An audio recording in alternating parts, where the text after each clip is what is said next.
हमारे गोंदिया सीनियर मदरसा शिफा इलाक़ा विधाननगर इस तंजीम में दाखिला शुदा तमाम तलबा को फिर से आज वेलकम स्वागतम। एक साल उर्दू कोर्स जितने बच्चे बच्चियाँ हैं तमामों से मैं गुजारिश करता हूँ कि आज हमारे व्हाट्सएप ग्रुप और यूट्यूब चैनल से जुड़ जाएं और एक साल उर्दू डिप्लोमा कोर्स के जितने तलबा और तलबात हैं हमारे इस चैनल के साथ जुड़ने के बाद आज गुज़श्ता यानी कि रोज़ आपको सबक नंबर 3 पढ़ा गया था। आज आपको सबक नंबर 4 लेसन नंबर 3 पढ़ाया जा रहा है। सभी बच्चे बच्चियाँ अपने घरों में बैठकर व्हाट्सएप ग्रुप यूट्यूब चैनल के माध्यम से आज सबक नंबर 4 लेसन नंबर 4 को आप घर में बैठकर देखें और सबक नंबर 4 में जो जीम ग्रुप है ग्रुप जीम है आज इसको पढ़ाया जा रहा है। देखो ये आपको इंग्लिश में दिखाई पड़ेगी बोर्ड में, ये जीम उर्दू में फिर जिम लिखा गया है इस ग्रुप में। अब आइए यहाँ कुछ हरूफ आपको वेरिएंट यानी कि मुख्तलिफ शक्ल में दिखाया जा रहा है।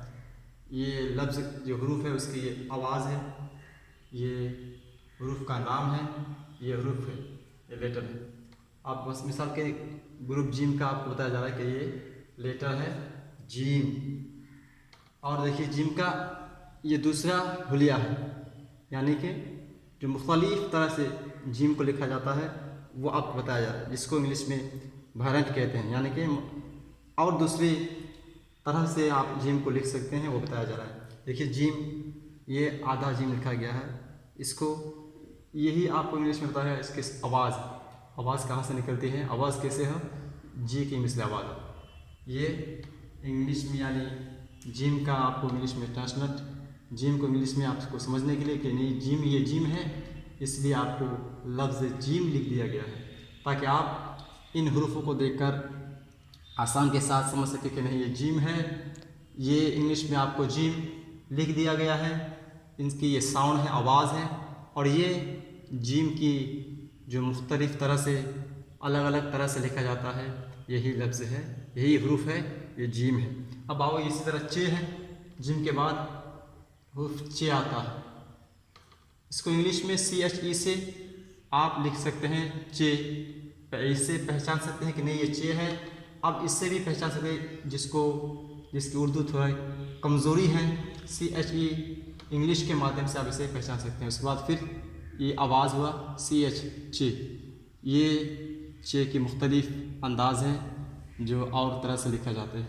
उसके बाद आ गया है HE, इंग्लिश में आपको है HE जो गुज़श्ता सबक नंबर 1-2 पे आपको बताया गया है। उसी तरह अब ये है इंग्लिश में है, उसकी आवाज़ है और उसकी मुख्तलिफ अंदाज़ है को लिखने का जो अंदाज़ है इस तरह भी लिखा जाता है। उसके बाद फिर आगे आपको आखिर में खे, ये हरूफ खे है, इंग्लिश में इसको KHE खे। फिर उसके बाद ये उनकी जो आवाज़ है KH, ये मुख्तलिफ तरह से जिसको इंग्लिश में वेरिएंट कहते हैं, यानी कि उसको अलग अंदाज में आप लिख सकते हैं। ये खे हो गया। अब आओ आपको मैं बता दूं कि ये हरूफ हो गया, ये हरूफ हो गया जीम, इंग्लिश में उसको जीम, उनकी साउंड हुआ जीम। ये उसकी मुख्तलिफ अंदाज़ है जो हम और किसी अंदाज में जीम को लिख सकते हैं। ये हुआ ये आधा जीम जिसे हम कहते हैं। तो आप जिम हरूफ में आपको जीम चे है खे ये 4 हरूफ का आपको मुख्तलिफ अंदाज में लिख कर बताया गया है। अब आइए इन हरूफों के माध्यम से किसी एक दूसरे लफ्ज़ को जिम के साथ हम और आप अगर किसी एक दूसरे हरूफ को जोड़ें और जोड़ने के बाद उसे जुमला बनाएं, कैसे बनाएं। अब आओ मिसाल के तौर पर ये आपको दिखा रहा जा रहा है बोर्ड में, ये हरूफ जीम है, ये हरूफ जीम। अब देखो इसमें प्लस जोड़ने के लिए प्लस अलीफ क्या हुआ, जीम प्लस अलीफ।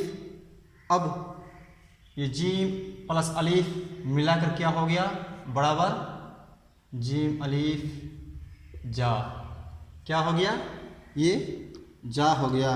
तो उसी तरह अब जीम को अलीफ को एक साथ अगर मिला के हम लिखें तो हमारे लिए आसानी है, लिखने के लिए भी पढ़ने के लिए। जिस तरह ये जीम लिखा गया, अब इंग्लिश में हम इसको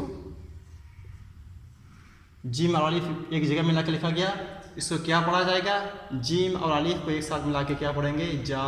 तो इंग्लिश में आपको ये जे ए जा लिखा गया। अब आओ फिर जीम को और दूसरे हरूफ के साथ मिलाकर किस तरह लिखा जाए। इस तरह जीम को हम अलीफ के सहायते से, यानी कि अलीफ की मदद से जीम अलीफ एक साथ मिलाकर उसके बाद फिर और हरूफ को हम मिला दें। जिस तरह रे है, ये रे, उसके बाद फिर अलीफ को मिला दें तो क्या हो गया, ये हो गया जाड़ा। ये कौन सा लफ्ज़ बना, ये जे ए आर ए, या क्या हो गया, जीम को अलीफ के साथ मिला के रे, उसके बाद फिर उसके साथ में हम अलीफ को मिलाए तो क्या हो गया, ये जाड़ा हो गया। जिम अलीफ जा, रे अलीफ रा, तो क्या हो गया। अब इंग्लिश में नीचे देख सकते हैं कि ये लफ्ज़ जाड़ा बन गया, चार हरूफ को मिलाकर जाड़ा बन गया। जिम को अलग से लिखने के बाद ये जिम की मुख्तलिफ यानी कि वेरिएंटल है, जिसे हम उसको दूसरे अंदाज में लिखें, छोटी जिम मिला दिया उसको अलीफ, तो यही अब जिम के सहायते से अलीफ और रा को मिलाकर क्या हुआ, जाड़ा। और आगे देखिए जार्ज किस तरह लिखे हम, जिस तरह जीम अलीफ जा, जिम अलीफ ये जा हो गया। यहाँ लिखेंगे रे, रे के ऊपर देंगे हम जज़म, जो गुज़श्ता सबक में आपको बताया गया कि जज़म एक ऐसा हरूफ है, ऐसी हरकत है कि जिसको हम दोबारा पढ़ सकते हैं, और अगर वो किसी हरूफ के ऊपर आ जाए तो पहले वाले हरूफ को उनके साथ मिलाना पड़ेगा। जिस तरह जे अलीफ को रे के साथ मिलाना है, और अगर यहाँ कोई और हरूफ हम लिखें जैसे जीम, तो अब ये चारों हरूफ मिलाकर क्या हुआ, ये चारों हरूफ मिलाकर क्या हो गया, देखिए आपको बताया जा रहा है, George, J A R J, क्या हो गया, ये जीम अलीफ रे से मिलाए, जिम अलीफ को रे से मिलाने के बाद फिर जिम को हम साकिन छोड़ दिया, क्या हो गया, जार्ज। अब इंग्लिश में देख सकते हैं कि ये चारों हरूफ से मिलकर क्या हो गया, ये जार्ज हो गया। और आइए और जिम के साथ जिम अलीफ और दूसरे हरूफ को मिलाकर हम क्या लिख सकते हैं, कोई जुमला बना सकते हैं। तो देखिए जिस तरह यहाँ है सबक नंबर 4 में पेज नंबर 30 पे आपको देखने को मिलेगा कि जिस तरह रे है, रे अलीफ, उसके बाद जिम अलीफ, क्या हो गया, ये हो गया आपको आर ए जे ए। ये रे को अलीफ के साथ मिलाकर जिम को अलीफ के साथ मिलाकर क्या हो गया, राजा।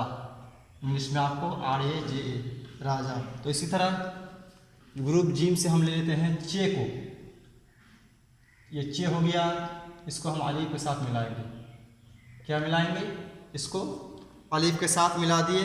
अब इसमें जोड़ दिए रे, क्या हो गया, चे को अलीफ के साथ मिलाकर इसमें रे को जोड़ दिए तो क्या हो गया। अब हम इसको क्या पढ़ेंगे, इसको पढ़ेंगे चार, जिसको इंग्लिश में हम इस तरह लिखेंगे CHAR।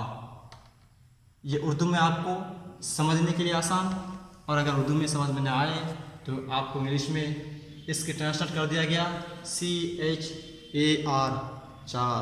अब आइए आगे चे को और अलीफ को साथ मिलाकर हम और दूसरे हरूफ को मिलाकर क्या लिखें। जिस तरह चे हो गया, इसमें अलीफ मिला दिए, चा हो गया, इसमें दाल मिला दिए, इसको रे जोड़ दिए, तो क्या हो गया, ये चारों हरूफ मिलाकर एक जुमला बना। और क्या जुमला है, ये जुमला है चादर, CHADAR।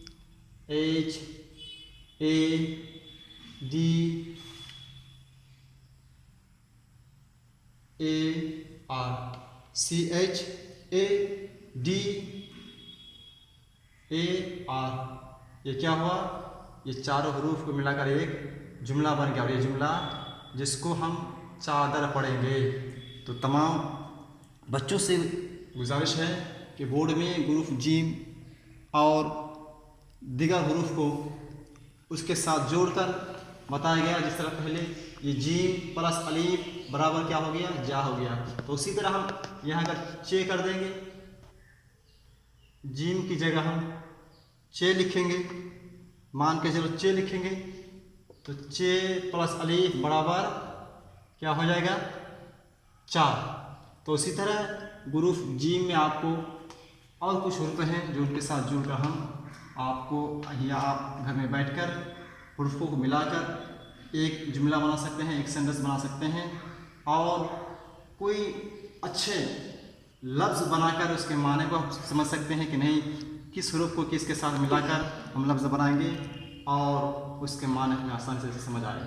तो आज तमाम तलबा और तलबा से गुजारिश है कि लेसन नंबर 4 हुरूफ जीम आपको पढ़ाया गया इंशाअल्लाहुल अजीज़। फिर आपको सफ़ा नंबर पेज नंबर 31, 31 और 32 इंशाअल्लाह आइंदा कल पढ़ा जाएगा।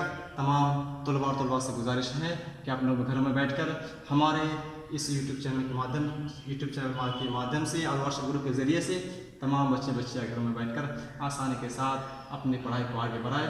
इंशाअल्लाह मैं उम्मीद करता हूँ कि आपको इस यूट्यूब चैनल और व्हाट्सएप ग्रुप के माध्यम से आपको फ़ायदा हासिल होगा।